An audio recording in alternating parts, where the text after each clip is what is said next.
No século XX, as fábricas produziam os manufaturados, ou seja, produtos em grande quantidade, de forma padronizada e em série. No Fordismo, vimos essa produção deixar de ser uma demanda interna e passar para ser uma produção em massa, que atendia a demanda mundial, sendo assim denominada produção empurrada. As fábricas necessitavam de uma padronização para avaliação dos manufaturados, e isso começou com a inspeção, onde se via se as peças que iam para a produção estavam dentro dos padrões de conformidade, tendo assim a padronização do processo de inspeção.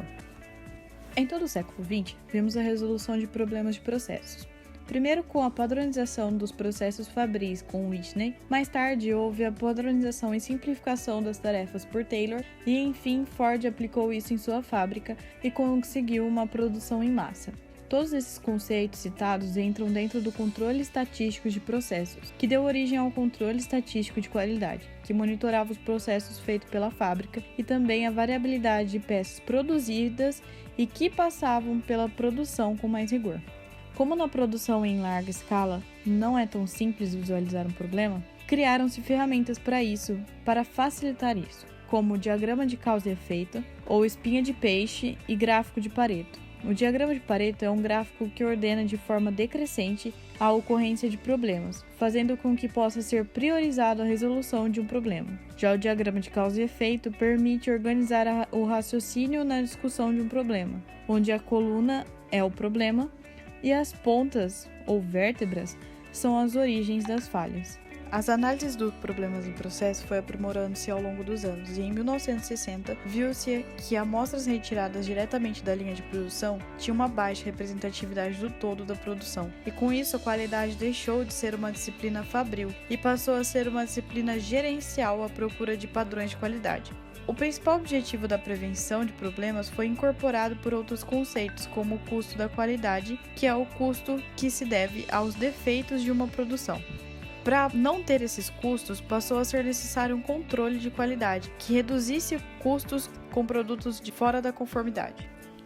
Joseph Juran, um engenheiro entusiasta da qualidade, em uma proposta viu que em uma fábrica pode-se ter custos evitáveis e inevitáveis. Os evitáveis são os defeitos e falhas nos produtos que produzem um custo a mais para refazê-los e também prejuízos financeiros com clientes insatisfeitos. Já os custos inevitáveis são com manutenção de máquinas, inspeção, amostragem, entre outros. Com isso, entra a medida de eficiência, que produz de forma inteligente e com o mínimo de desperdício de recursos. Com tudo isso, viu-se uma medida de reduzir o custo da qualidade.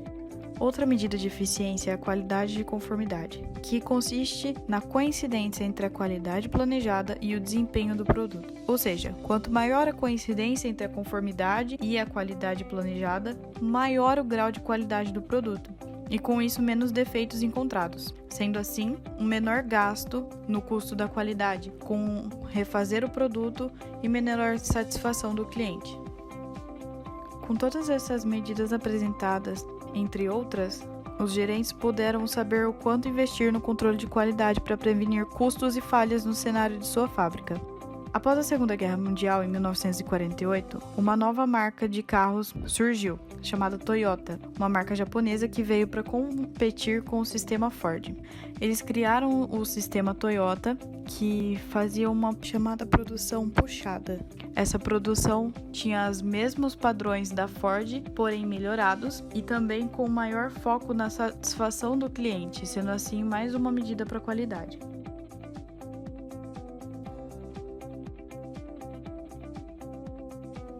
Podemos aplicar os conceitos de qualidade das fábricas em nossa realidade na faculdade, em fórmulas simples, como por exemplo a produtividade. A produtividade ideal é aquela com total produção com um aproveitamento total de recursos utilizados. Em nossas aulas podemos fazer um parâmetro com isso, vendo todas as questões e materiais dados em aula, que no caso são os nossos recursos, e a nota efetiva de cada um. Ou seja, se a nota for 10, tivemos uma produtividade ideal, pois houve um aproveitamento total de recursos.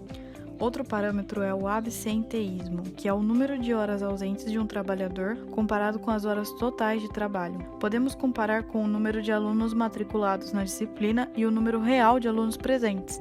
O absenteísmo causa menor produtividade no trabalho, assim como no nosso desempenho universitário. E por fim, o pilar da qualidade, a conformidade.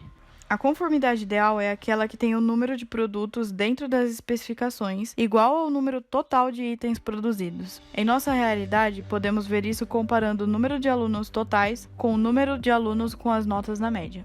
Tanto no diagrama de Pareto quanto no diagrama de causa e efeito foram usados como referências as respostas dos formulários que foi respondido pelos colegas de sala.